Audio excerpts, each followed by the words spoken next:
The starting point is not Atlantis, but geographical cognition before the overhead view. Throughout antiquity and well into the modern era, the world was not represented as a global surface, but as a sequential experience. What appeared along a route, what emerged beyond a threshold, what was inferred from the horizon. Maps were not photographs of the world, but syntheses of accumulated perspectives.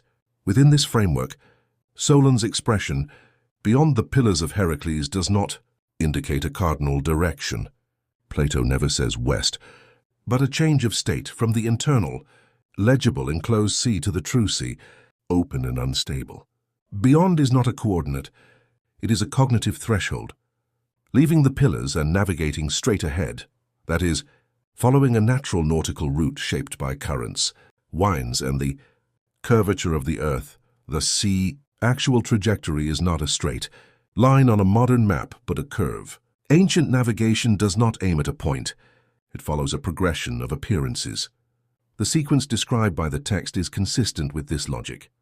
First the islands immediately beyond the threshold, then other unnamed islands, inferred from the experience of the open sea, and finally a larger island, isolated and central. From it, Plato says, one could pass to other islands and beyond still to a great land.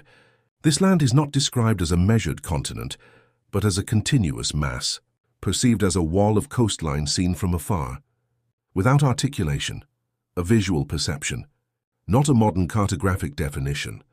Here the role of the horizon becomes decisive.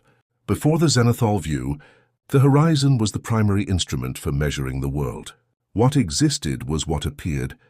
With Anaximander, this experience is for the first time organized into visual form.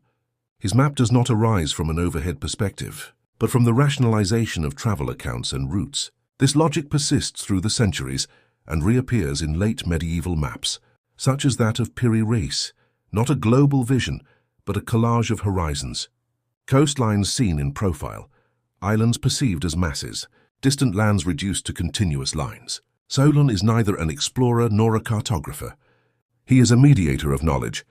He travels to learn and in Egypt comes into contact with priests who preserve archives and ancient memories, not global maps, but stratified knowledge of events and lost configurations.